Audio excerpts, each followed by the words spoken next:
이재명 대통령 지지율이 처음으로 40%대로 떨어진 데다가 그 뭐라 그럽니까? 데드크로스? 데드크로스? 네, 네네. 긍정을 넘는. 네, 역전 현상? 네네. 네, 이런 게 이제 좀 벌어졌습니다. 그렇죠. 지금 1년 됐고 그다음에 사실상 지방선거 전까지만 해도 뭐 60% 70%였단 말입니다. 그랬죠. 근데 지방선거 이후로 이게 네, 급격하게 떨어지는 거랍니다. 맞습니다. 떨어지는 거란 말입니다. 네. 이건 지금 이유가 뭔가, 왜 이런 일이 발생하는가, 또 어떻게 해야 되나 이런 얘기를 좀 한번 선생님이랑 네. 해보고 싶어가지고. 뭐 사실 이재명 대통령도 그런 얘기를 했지만 지방선거 전하고 후하고 갑자기 달라진 건 없잖아요. 네. 정책이 바뀌었다든가. 네네. 근데 갑자기 지방선거를 분기점으로 지지율이 급락하고 그렇습니다. 있는 거 아닙니까? 그래서 지방선거의 결과가 상당한 영향을 미쳤다고 봐야 되겠죠. 그런 점에서 저는 무엇보다 한일전에서 패배했기 때문이다. 뭐 이렇게. 그러니까 그거 참 중앙일보가 기사를 잘 썼어요.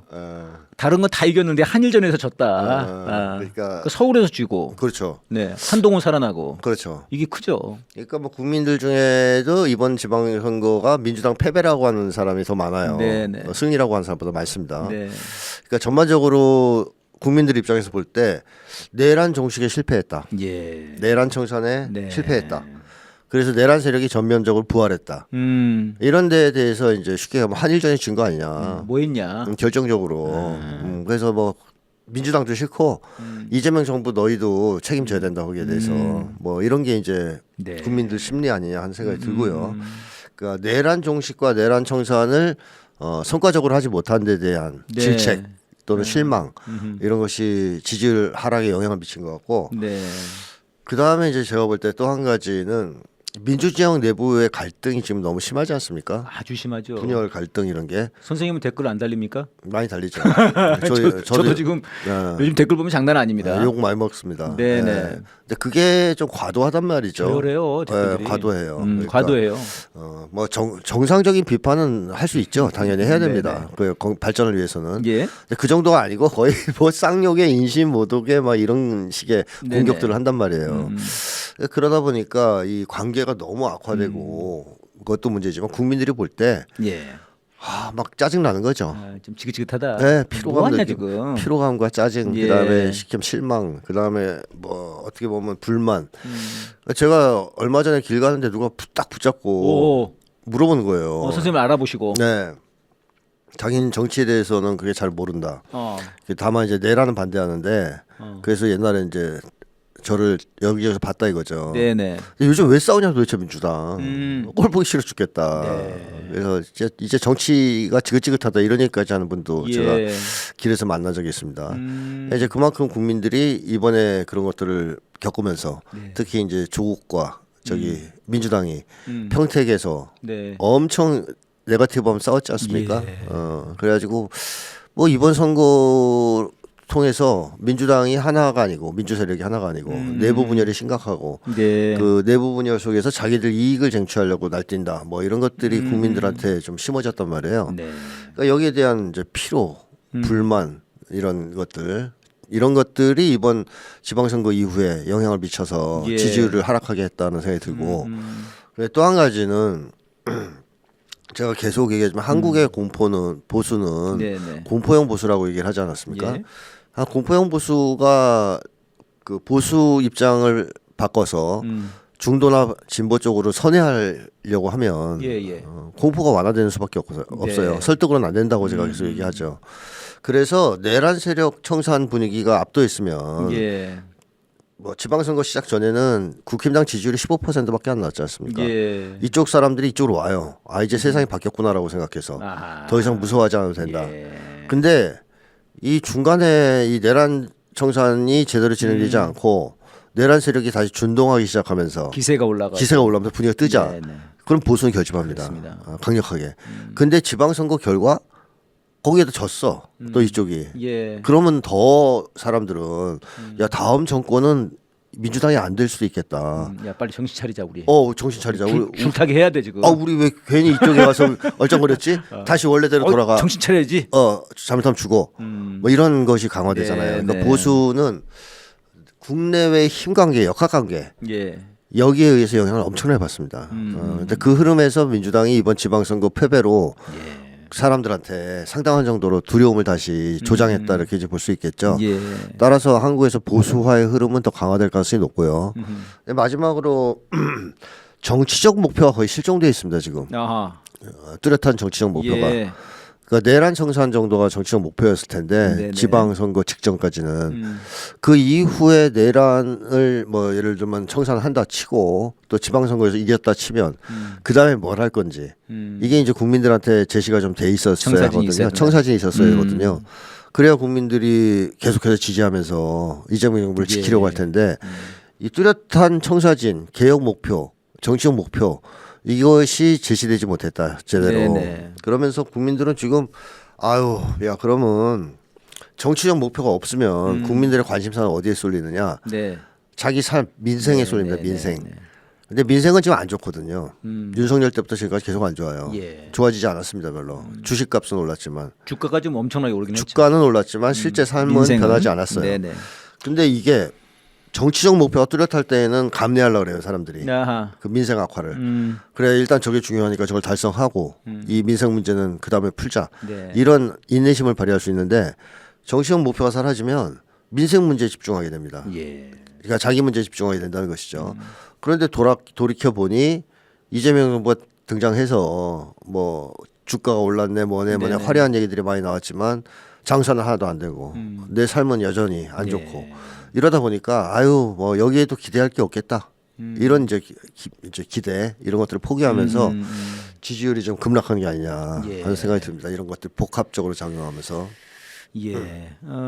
이제 또 이런 데는 또 이제 사실 이제 언론들의 또 천공세도 있는 것 같습니다. 그렇죠. 야, 네. 언론들 대단합니다. 네 이제 네. 때가 왔다. 때가 왔다고 보는 거예요. 어. 근데 이거는 아까 이제 말씀하신 그 세 번째로 말씀하신 이제 공포, 뭔가 그 네. 추이가 뭔가 바뀌는 거 아닌가 이제? 그렇죠. 역학관계가 바뀌었다. 형님들이 지금 완전히 밀어주시는데 이쪽을 그렇죠. 이게 지금 확연하게 보이니까요. 네 맞습니다. 또 형님들이 일어서니까 네. 우리도 같이 일어서야지 이런 게 좀 같이 연동되는 것 같습니다.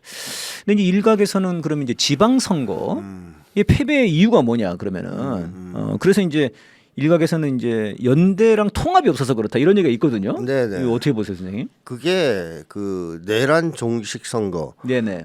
딱 연결된 문제예요. 통합과 연대가. 예.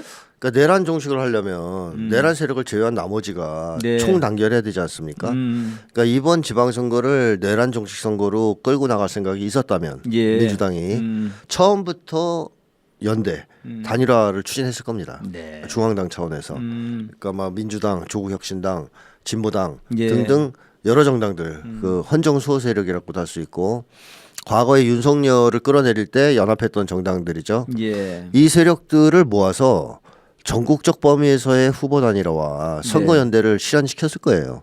그러면서 국민들한테 이 단일 후보가 내란을 종식시킬 수 있는 후보다. 네. 이렇게 하면서 이래야 내란 종식 선거의 성격이 변명해지는 거잖아요. 그러니까 연대와 통합은 뭐 선거에서 이기기 위한 단계적인 전술이기도 하지만 이번의 경우에는 네네. 내란 종식과 완전히 연결된 동전의 양면 같은 관계였다. 네. 근데 이번에 연대와 통합을 뭐 사실상 거의 관심을 두지 않았죠. 예. 그러니까 민주당은 거의 그런 오만에 빠져 있었어요. 뭐 연대 필요하냐 우리가 다 이길 것 같은데 예.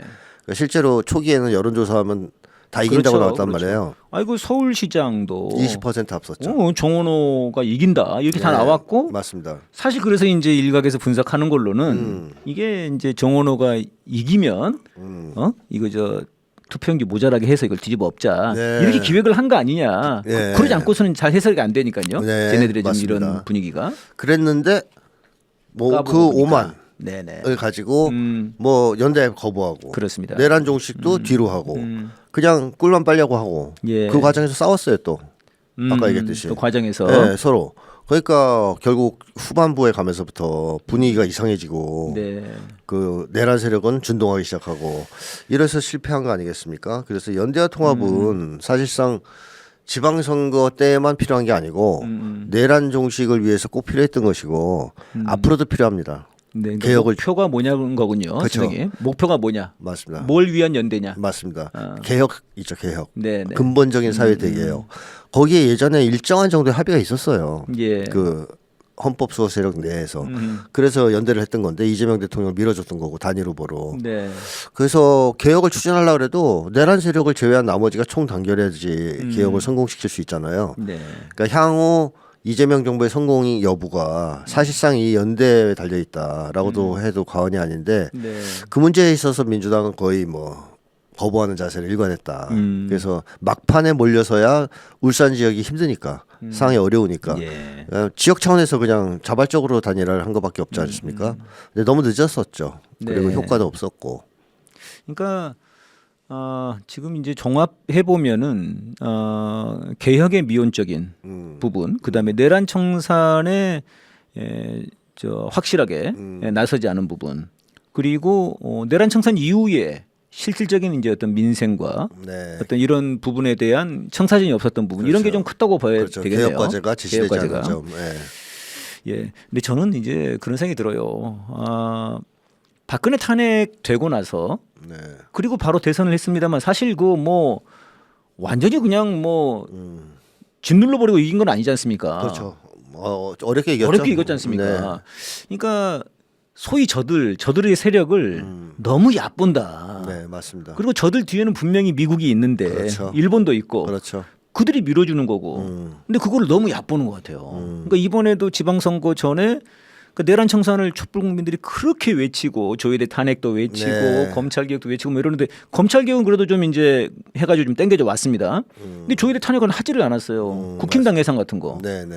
했으면 이번 지방선거 이렇게 안 되는데. 조의대 탄핵하고 국힘당 해산을 출전했으면 해놨으면은- 그리고 선거 연대 이뤘으면 네. 누가 아무리 완승. 이번 지방선거가 내란 청산 선거가 아니라고 아무리 떠들어도 네. 내란 청산 선거가 되는 겁니다. 그렇습니다. 성격적으로. 그러니까 이게 말로 되는 게 아니고 그런 말씀하신 구체적인 행동을 통해서 내란 청산 선거로 만들었어야 되는 거거든요. 근데 그걸 안 했어요. 안 했죠, 뭐. 너무 아니라고 제가 보기에는 대통령의 지지율에 얹혀가려고 하거나 맞아요. 또 이제 당 지지율이 높으니까 그때만 여기에 해도. 좀 취했던 것 같아요. 그렇죠. 그래서 오만에 뜬 거야 쉽게. 네, 하고. 오만한 거죠. 예. 그런 국민들은 바로 알아보시더라고요. 알죠. 오만한 사람 되게 싫어하죠. 그냥 바로 그냥 아웃 예, 경고. 지금 그렇게 된 겁니다. 네. 지금. 예, 근데 이제 예를 들면 이정명 정부에 대한 지지율이 대통령에 대한 지지율이 지난 이제 2월 정도 그때 한참 이제 합당 논의가 있을 때입니다. 그때부터 분열이 막 엄청나게 이제 가시화될 때인데 그때는 민주당 지지율이 조금 떨어지더라도 대통령 지지율은 계속 상승했단 말이에요. 네. 지방선거 전까지는. 근데 이번엔 좀 약간 다른 것 같아요. 그러니까 결국은 당 내분 사태가 대통령 지지율까지도 영향을 미쳐버린 거 아닌가 이런 생각이 드는데요. 그렇게까지 가는 거죠. 네. 그리고 뭐 어찌 보면 이재명 대통령도 별 수 없구나 뭐 이런 생각을 하는 것도 있죠. 이걸 수습을 못하네. 수습을 못하니까. 이런 식으로. 예, 그냥 가만히 이제 두고 보는 거 아니냐 저거를. 예. 또는 뭐 일각에서는 대통령도 책임이 있다 분열에 뭐 이렇게 보는 사람도 네, 있을 네. 수 있고. 예. 그러니까 그런 것들이 뭉치면서 지지율이 하락하는 거고 이재명 대통령 지지율 하락은 전반적으로 제가 계속 얘기하지만 네. 힘의 역학관계의 변화 때문이 커요. 그러니까 이제는 이재명을 지지했던 약간 보수 성향의 사람들이 이탈하기 시작했다는 얘기죠. 예. 이쪽에 줄 서면 안 되겠네. 어허. 저쪽에 줄 서야 살 수 있네. 예. 이게 무의식에 작동하는 심리인데 이런 것 때문에 이탈이 이제 가속화되는 거거든요. 네. 그러니까 내란 세력과의 대결에서 밀리면 밀릴수록 지지율은 떨어진다. 네. 이렇게 보면 틀림없죠. 예, 그렇군요. 그럼 앞으로 앞으로 이제 어떻게 해야 될 것인가 이런 네. 건데요. 크게 두 가지라고 봅니다. 내란 청산을 늦었지만 예. 지금이라도 시작해야 됩니다. 과감하게. 예. 그 다음에 근본적인 사회 대개혁을 연대를 통해서 예. 헌법소호 세력 간의 연대를 통해서 추진하기 시작해야 돼요. 국민들한테 얘기해야 됩니다. 네. 이런 세상을 만들겠다고. 예. 그래서 그런 정도의 목표가 제시돼야 국민들이 다시 힘을 내지 않겠습니까? 예. 지금 목표가 실종된 상황이에요. 음흠. 누가 당대표 되냐가 목표가 될 수는 없잖아요. 네. 더 큰 청사진이 있어야 되겠죠. 근데 그런 점에서 이재명 정부는 사실 기본사회라는 좋은 어떤 청사진을 갖고 있는데 네네. 당장 그것들을 구체적으로 뭐부터 어떻게 실현할 건지 이런 것들 국민들한테 제시하면서 설득할 필요가 있다. 네. 이런 거죠. 그러니까 이번에 지금 국민분들이 아주 속 시원한 게 있었어요. 역시 또 다시 이진관 판사가 박성재를 그냥 법정 구속을 시켜버렸습니다. 이진관밖에 없다. 아유, 그냥 얼마나 속이 시원하든지 지금 저 판결문을 교과서에 실어야 된다. 뭐 이런 주장까지 나오고 있을 정도입니다. 네. 그래서 제가 이제 그 댓글 중에 보니까 조희대를 빨리 끌어내리고 이진관을 대법원장으로 하자 이런 이제 댓글이 있더라고요. 그래서 제가 이제 그거를 또 제 유튜브 커뮤니티에 올렸더니 좋아요가 장난 아니에요. 다 대찬성이에요 분들이. 그러니까 지금 국민분들이 이 내란 세력들을 그냥 사정없이 후려치는 이런 것에 대한 그 어떤 쾌감, 어떤 그 좀 빨리 좀 했으면 싶은 욕망, 그런 소망 이런 게 좀 있는 것 같거든요. 뭐 좀 고상하게 표현하자면 네네. 정의 실현에 대한 요구죠. 정의 실현. 정의가 지금 지체되고 있잖아요. 정의 실현이. 네네. 근데 이진관 판사가 어쨌든 조금이라도 하는 거죠. 예. 그래서 상식이죠 이게. 그렇죠. 이 정도 선이. 근데 이진관 판사가 다수면 좋아요. 네. 그러면 문제 없어요. 아. 네, 드물잖아요. 네. 어쩌다 한번 가뭄에 그 담비 오듯이 예. 잠깐씩 이런 판사가 하나씩 나타나서 좋은 판결을 해주면 시원하지만 예. 조희대 사법부에 하는 행동을 보면 아주 기가 막히지 않습니까? 예. 이제 그런 점에서 볼 때 정말 조희대 탄핵을 주저했던 것, 미뤘던 것 이거는 너무나 심각한 악영향을 미쳤다. 전반적으로 예. 한국 정치판에 또 지방선거에 그렇게 얘기할 수 있습니다. 그러니까 저는 이제 그 국힘당에 대한 안이한 인식과 더불어 가지고 쟤네 그 저들 세력에 대한 안이한 인식이 크다고 봐요. 그러니까 이게 대선 직전에 이재명 대통령에 대한 재판을 하려고 할 때 민주진영의 거의 뭐 모든 그 유튜버들이나 세력들이 다 심지어 민주당에서조차 이거는 이재명 대통령에 대한 사법 그 논란을 해소를 시켜주려고 하는 거다 조희대가 그렇게 다 분석을 했어요. 너무 안이했죠. 그렇죠. 근데 아니나 다를까 조희대는 그냥 파기환송을 시켜버렸죠. 맞습니다. 그리고 재판을 그 중순으로 잡았어요. 네네. 그러니까 6월 3일이 대선인데 5월 15일인가? 그대로 잡았죠. 애초에 그건 5월 1일인가 그랬고. 야, 그래가지고 이제 그 국민들이 일어나고 이제 이러니까 이제 아이고 아 뜨거워라 해가지고 좀 밀었던 거 아닙니까? 근데 이런 놈이 지방선거에 개입 안 하리라고 생각하는 거는 정말 저는 그래서 조희대를 잘 몰라서 네네. 진짜로 탄핵을 안 한 걸까 아, 하는 의심도 들어요. 그럼 뭡니까? 뭐 그러니까 조희대를 건드릴 수 없는 뭐 언터처블 인간이라서 그런 거 아니냐 하는 의심도 든다는 거죠. 뭐 사법부 캐비넷도 있는 건가요? 검찰 캐비넷만이 아니라? 아니 이제 조희대 뒤에는 누가 있는 거죠. 그걸 아는 거다. 예, 그것이 내려갔을 수도 있다는 거죠. 건드리지 말라. 건드리지 말라. 조희대는. 예, 조희대는 제가 볼 때 뭐 전형적으로 미국하고 아주 긴밀히 결합되어 있는 사람으로 보이거든요.